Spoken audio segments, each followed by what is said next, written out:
I don't know if Kentucky does a croakies, but listen, as a man from the South, I just want to put on the podcast. I welcome any person to roll with the croakies.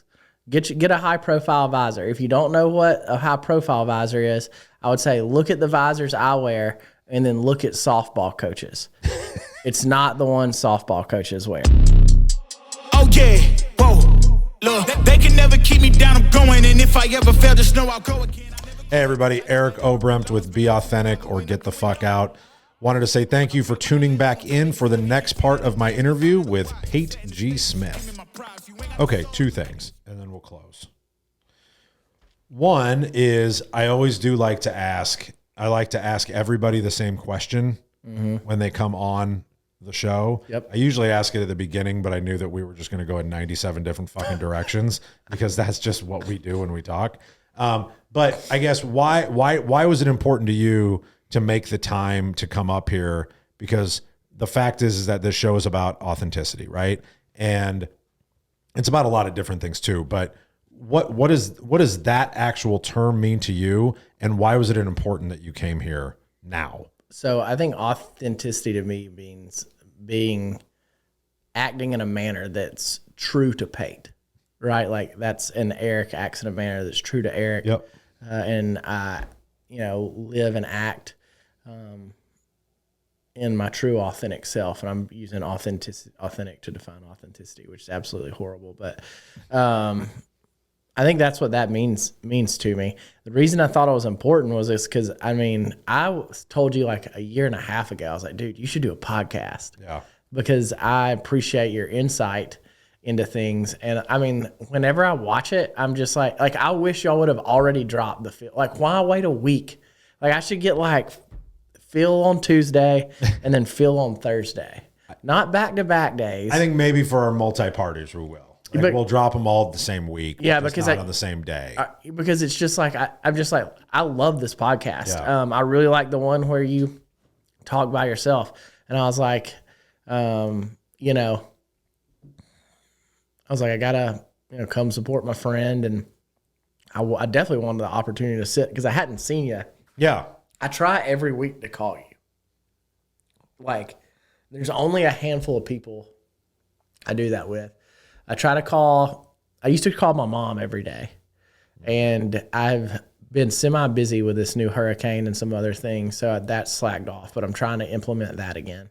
Call my mom every day. When I'm on the road, I try to call Mary Catherine 3 times a day.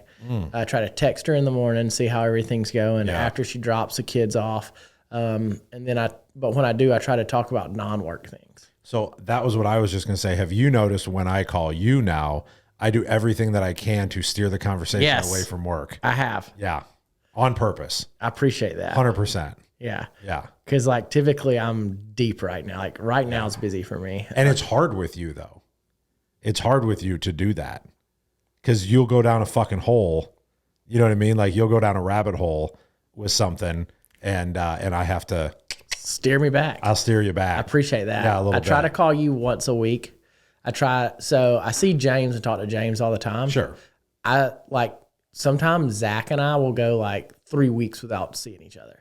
Right. Sometimes more like like Tim and I. Tim and I are the same way like that. Yeah. So I try to call and even if it's a Sunday or something, just catch up with Zach. Yep. I try to do the same thing with Neil.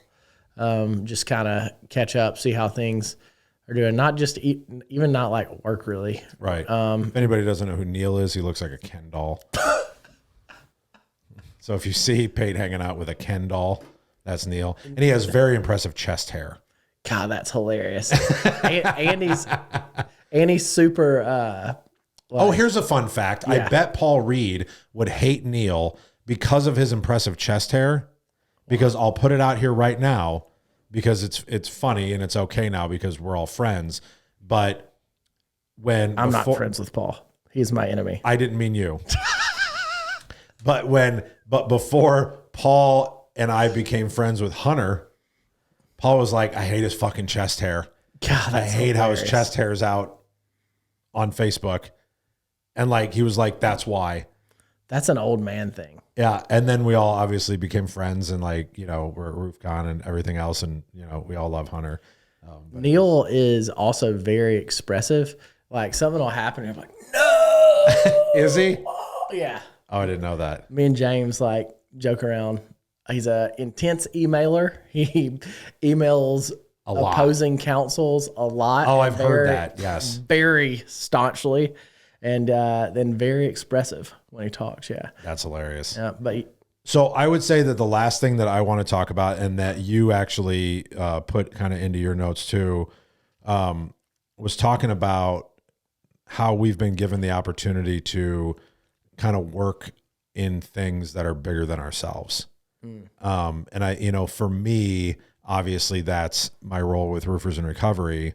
But I wanted to take the moment, even though you do make sure that we understand that we're in a cult, there's nobody that supports us on a personal level more than you. no, Which has been amazing, and like I said, I mean, as much shit as we all give each other, and me and you and Paul and whatever, hopefully how much that is seen and appreciated, like, because it really is.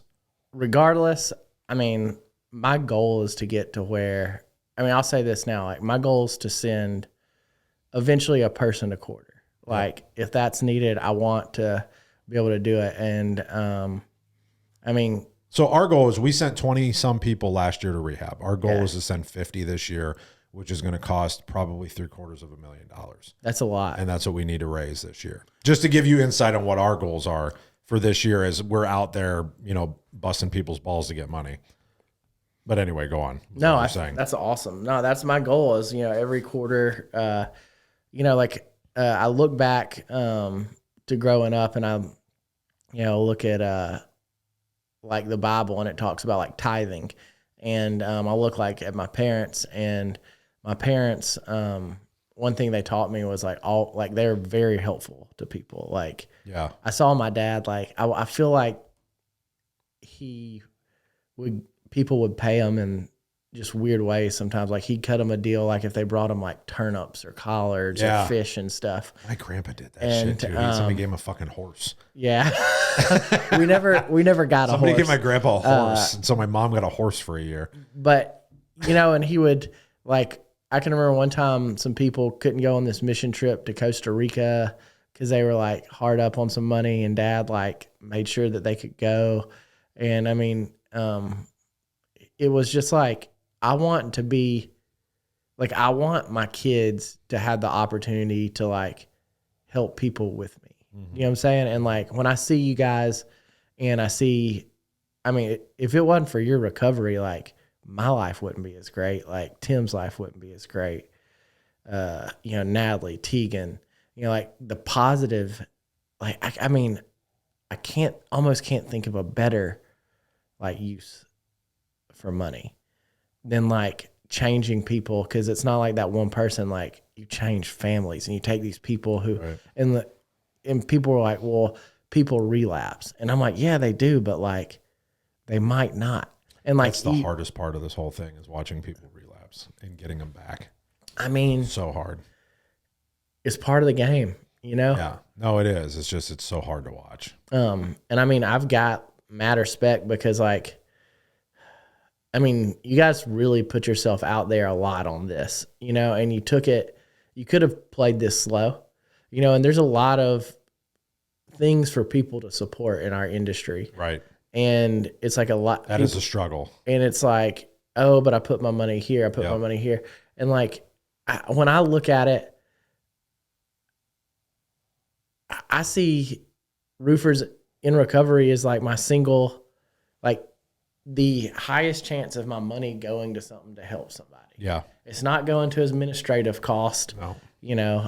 Although MK said as a former director of a nonprofit, she wanted to see your sheet. Yeah. And I was like, okay. Ask Kim. Yeah. Yeah. The sheet is all the fucking money go to the drunks. Ask Kim because she doesn't get paid $1 and she busts her ass. Yeah, mostly I just wanted to mess with you about the sheet. But I don't actually know what the sheet means, but yeah, I mean, I have an idea. Yeah. We don't have, yeah. Yeah. Our sheet is all the money goes there.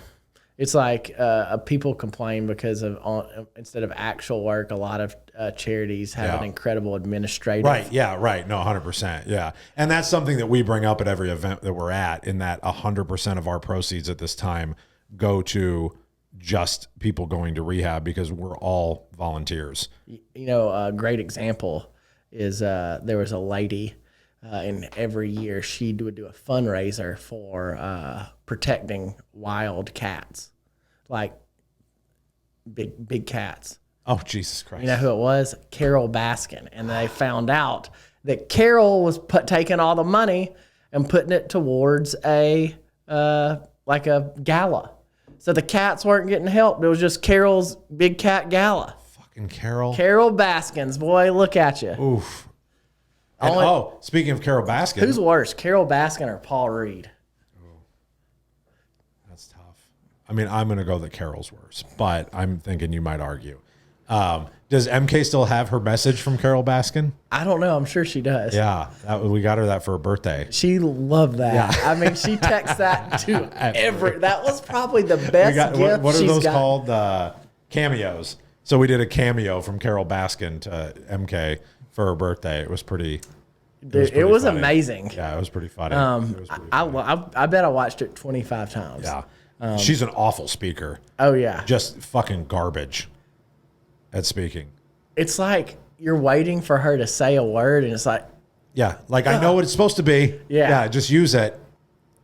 Where were we at? Roofers in Recovery. Yeah, but I mean, that's kind of why I support it so much, and it bothers me. Like, it bothers me that I'm not able to do more, or like, I don't know. I look at it and I just, you know, like when we were at the golf thing, which was the hardest sinus headache I'd had in a minute. Do you remember? Yeah, I mean, dude, I was like having to grab my cheeks and go, yeah. God, that was horrible. Hopefully you got a close up on that. Yeah, that was amazing. Yeah. And, you know, the different people that were there that you guys had helped, and I was just like, wow, so that's that guy plus that guy's family. Right. You know, his mom and dad, if they're still alive, you know, they see the flip, and it's like the anxiety that you bring off not only that person, but that person's family. Yeah. And, I mean, it affects the family more than anybody knows. Yeah. Because a lot of people think, to your point, that all we're doing is helping a bunch of drunks and addicts, right? But I think that we realize that at the core, the point is that we're having the opportunity to put families back together, right? I mean, because that's what changes. So what I thought found out was interesting was, and this cult is still alive and like out there, is there's a cult, I'll have to look it up, the name of it. I think it's called the Unification Church. Are anybody familiar with that? And part of the reason that church was able to like get all of its money was they like funded sushi restaurants in the U.S. And I want to put out some crazy number, like 70% of the sushi in the U.S. at one time, like maybe it was like during the 90s or something, all had to do with like either being shipped or brought in or sold by this Unification Church.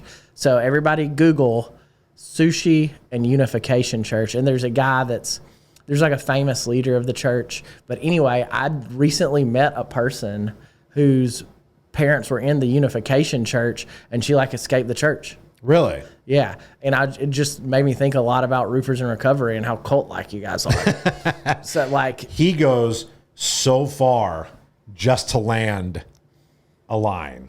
Like, that was a long way to get there. Yeah. Just to call us a cult again. Oh, I thought the facts about the Unification Church were interesting. Yeah. Yeah, but they were kind of secondary.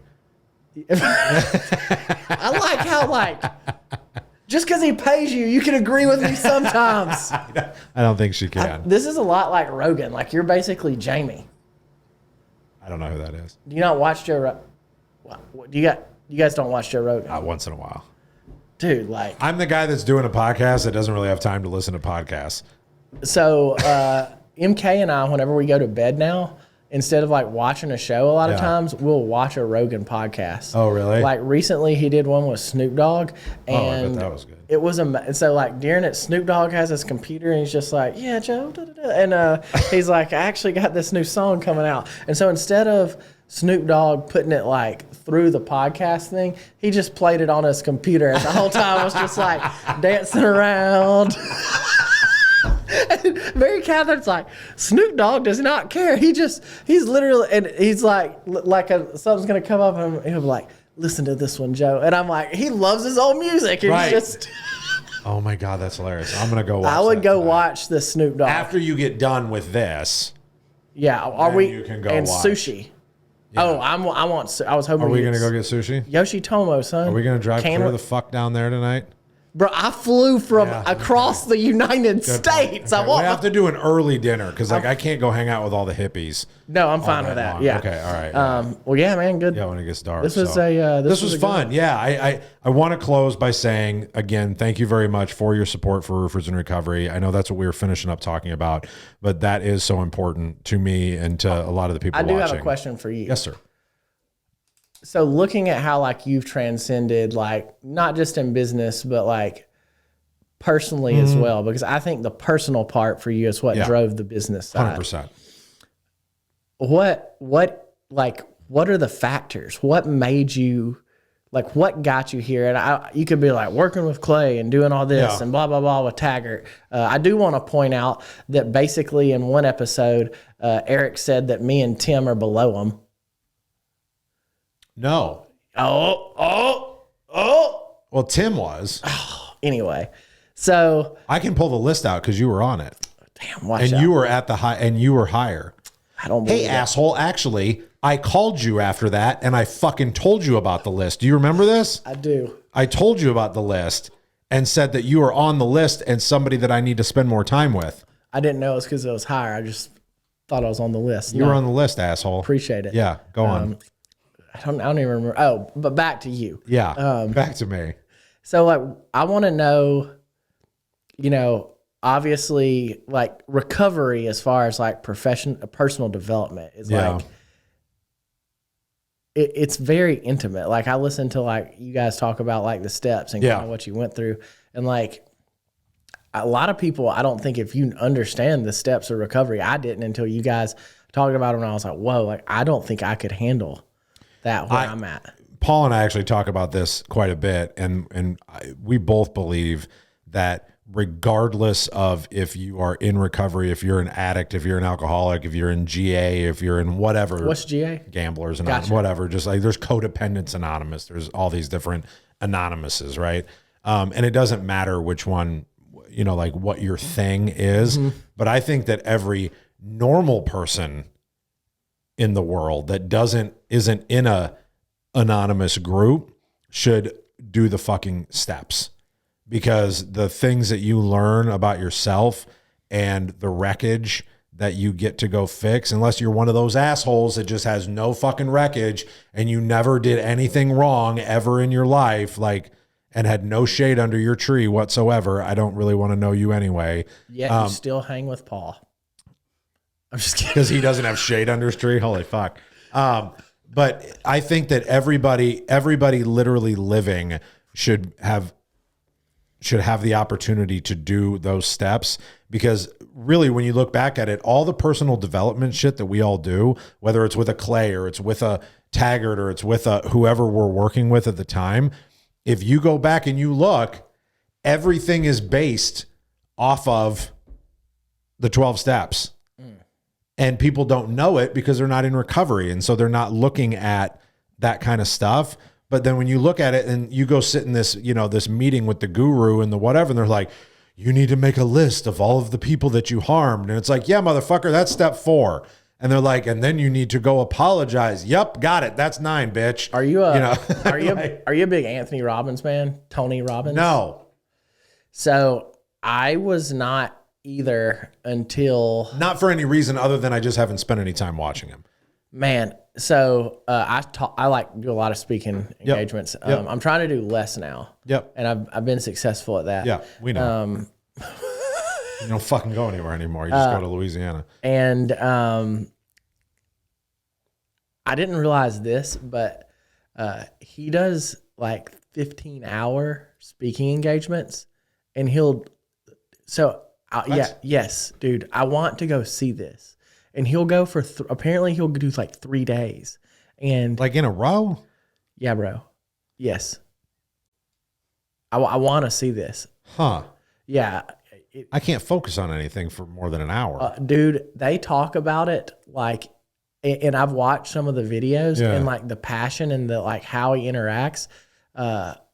Even if I didn't get anything from him other than I just witnessed this man go off the top of his head for like a person who, little known fact that people don't know about me.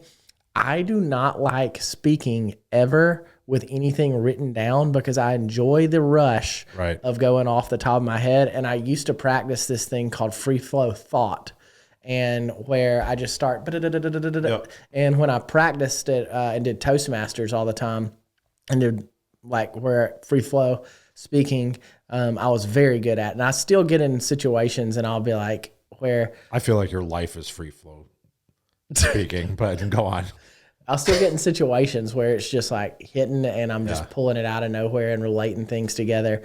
But for him to do that 3 days in a row for more than 8 hours at a time, that's crazy, is unheard of. The people say he's like drenched in sweat by the end. How would you not be? Yeah. Yeah. I would love to see. And then I would love if there's some facts on like the amount of calories he burns during that time, because he's like giving so much energy in the room. But yeah, you'd be drained. Yeah, you'd be absolutely drained. So whenever I can remember there was one when the storm, I think I spoke like 9 times in 2 or 3 days. Oh, I remember that. And I came back on the backside of it and could like barely like put, words and thoughts together for like a week. Yep.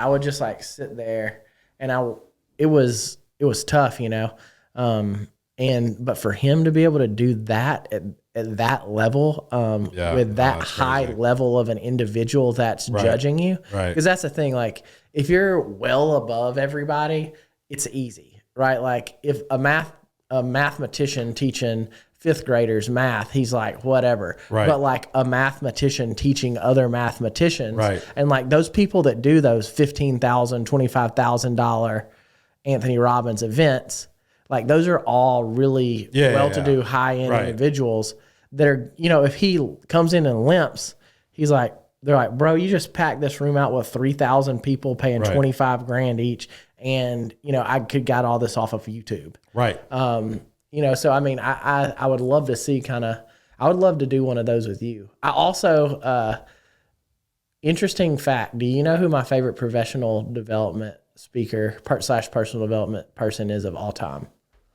I do not. There is a former dating coach, a guy that's name is Owen Cook.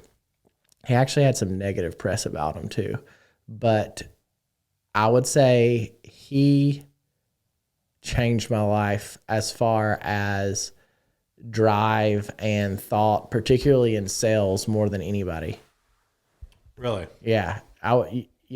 He sometimes goes by Tyler, but yeah. Because he's running from somebody? What the fuck? No, so Tyler and Owen, like that's kind of similar. His name's Owen Cook, but so back in the day, he had like a web forum, and his web forum name, it was from, what was that movie with Tyler Durden? Fight Club. Oh, Fight Club. Yeah. And so he had like a Fight Club GIF, and it was just like Tyler, and everybody knew that's who it was. So is it GIF or GIF? Is it? Okay. Like she's word god. None of us know. I've even heard some people call them GIFs, and I'm like, bro, it's not a GIF. It's not a GIF. It's not There's a GIF. No E on it. And it meme. Is it meme or meme? Oh, it's meme. I've heard meme too, and I'm hang like, out with dumb motherfuckers, and those people be getting ones on my list. Yes, they're definitely getting ones. Memes. I'm making shit up now. I'll tell you. Are these people you talk to on a general basis? I'll tell you off camera who said it. Oh, you know them. You may know them too. I'm going to call them. They're an Omahayan. God. Anyway, but yeah. If they work here, they're not gonna anymore. It's not Tim. Okay. But yeah, they don't work here. But yeah, that was when when there's a lot of times where like I don't want to work and I either go to Drake or I go to him. And, interesting. Yeah, and then next would be Tim Ferriss for a 4-hour work week. Oh, okay. Tim Ferriss for real changed my life. I feel like Really? I wouldn't be. Yeah, Tim Ferriss almost had me completely drop out of law school. Really? Yeah, Holy shit. yeah. Wow. I was like, why am I doing this? And like, here's the crazy thing is like, he would work 4 hours. My goal for that book is I want that same efficiency and I want to put it to like a 70 or 80 hour work week. Right. And so that way, by the time I just feel like I'm got a lot of stuff I need to do. Sure. And like hanging out on a beach, will just get old for me.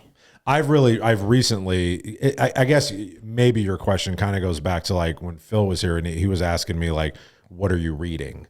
Right. Because like when you meet people that you want to spend time with and respect and whatever, you want to find out what they're reading and be like, oh, I want to read that too, or whatever. Cause I'm going to start getting back into, I want to read more Tim Grover. I love his stuff. And I really like listening to Ed Milet. And I didn't realize how much I did until I heard a story about his dad's recovery. Do you know that? I didn't know that. You got to listen to it sometime. But he told the story again at RoofCon this year about how his dad was an active alcoholic until he was in his mid 40s, I think. And he finally got sober. And then at the end of his life, as he was literally like laying in his deathbed in his house, they brought him out of the hospital because he said, fuck you, take me home, I'm going to die at home. And while he was on his deathbed at his house and Ed was sitting there with him, and Ed, if you're watching and if I'm fucking up the story, please give me a call to correct me.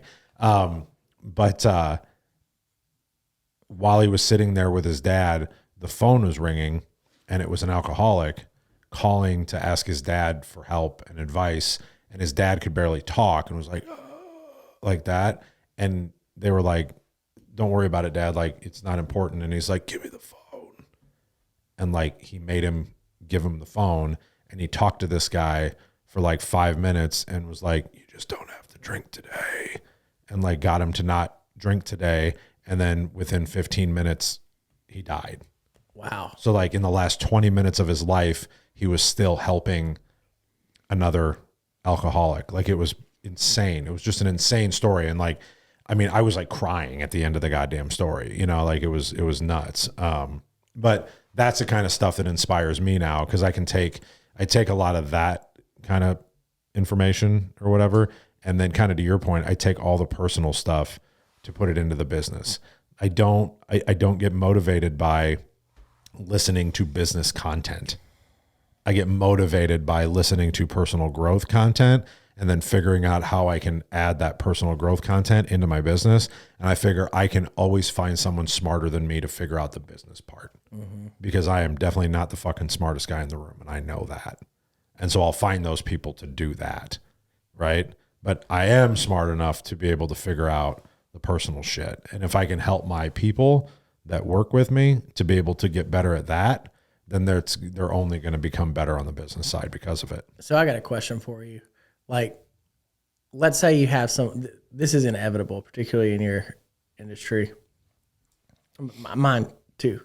Like, let's say you bring someone in and you mentor them. Like, let's say like 3 years from now, Tim's like, dude, like, I appreciate this, but like, I want to do my own thing. Yeah. So like, that could be a real thing. Yep. Like, what do you think, man, I took this person and I helped them and I'm excited to see their success, or you're like, it's always going to sting to lose that person? I think that it's always context, right? So I think the context is always important. Why, right? Did I do everything to make them want to be here and be part of what we're doing, right? Am I the cause of why they want to go out on their own, as far in a negative manner or in a positive manner, right? So if it's because they want to do that because of a positive thing, because I influenced them and I led them down that path, then I'm just going to be proud. But then I'm going to figure out, how do we continue to work together? If that's something that you truly want to do, then how do we figure out how we help each other grow now, and that we're not ever going to actually be competition? How do we figure out how that works? Right? I mean, I think there's always a solution. There's always a solution to a question that isn't right in front of you, right? And it's like, how do we continue? Because it's all okay. It's all about relationships, right? Business is business, but it's all about relationships. So how do I figure out a way to continue that relationship in a healthy manner that is mutually beneficial? How do I figure out how to make a win-win out of something? Because it's usually a win-lose or a lose-lose or a, you know what I mean? It's generally not a win-win because generally somebody has to lose to win. Right. Unless you are very intentional about figuring out how both sides win. So my goal in a situation like that specifically would be to figure out how do we both win in this then? So it doesn't feel like I lose because so-and-so is leaving, and it doesn't feel like he's, you know what I mean? And that he's losing because he's losing the resources that he has here or whatever. I've like often thought like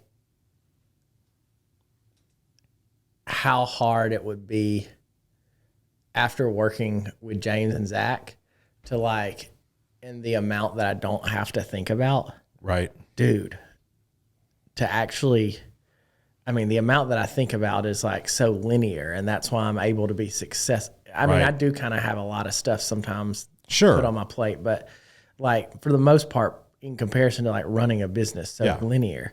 And so like I had somebody recently hit me up about like me starting my own firm with them, and I was like, no, like 0 chance. But like for a minute, I was like, well, that would be cool, and I could do it. And then I'm like, but for me to achieve my goal, like it would be setting it back versus moving it forward. So speaking about goals, sorry, I told you this was going to fucking just go forever. So sorry.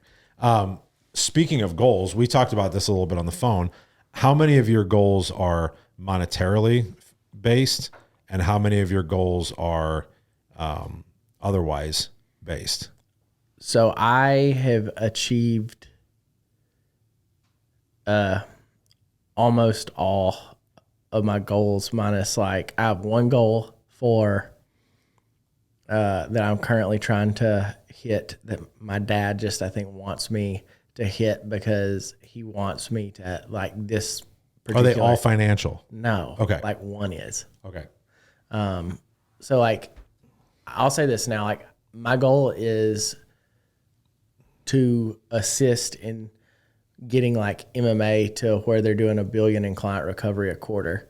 And then that's a long way from where we're at. But like we're putting the things in place and like tangible like business processes. And you got to have financial goals. We all have to do that so Yeah. we can do the other shit. I'm Yeah. not saying that there's anything wrong with that. Like I have them. Like we all have to have them. But like, frankly, the money is not the goal portion. The Right. figuring out the business portion. Like I had an attorney tell me, like I've said this a lot of times, where I was like, yeah, I just want to figure out how I can do back-to-back year of $1 billion recovery for clients. And he was like, nobody's ever done that. And I was like, he was like, that's impossible. Nobody's ever done that.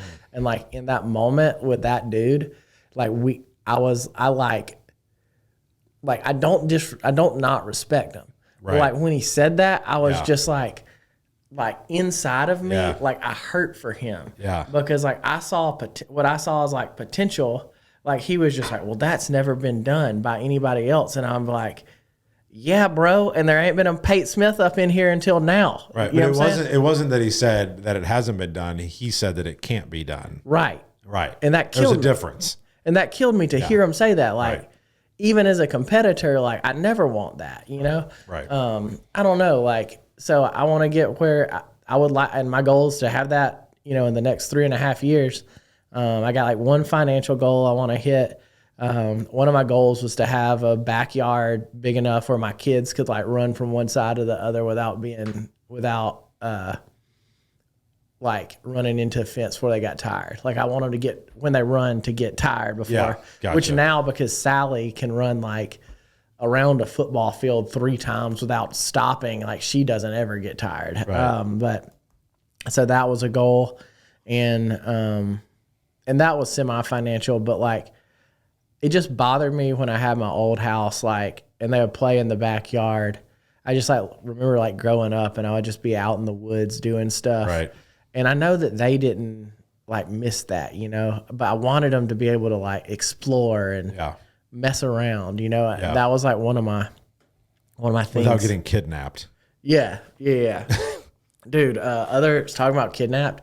You know how like occasionally so heads up, I love conspiracy theory stuff. Yes. I don't like necessarily believe them, and I don't know if I'm interested in the conspiracy theories or the people talking about conspiracy theories. I think it's the people talking about them. It's all amazing. Yeah.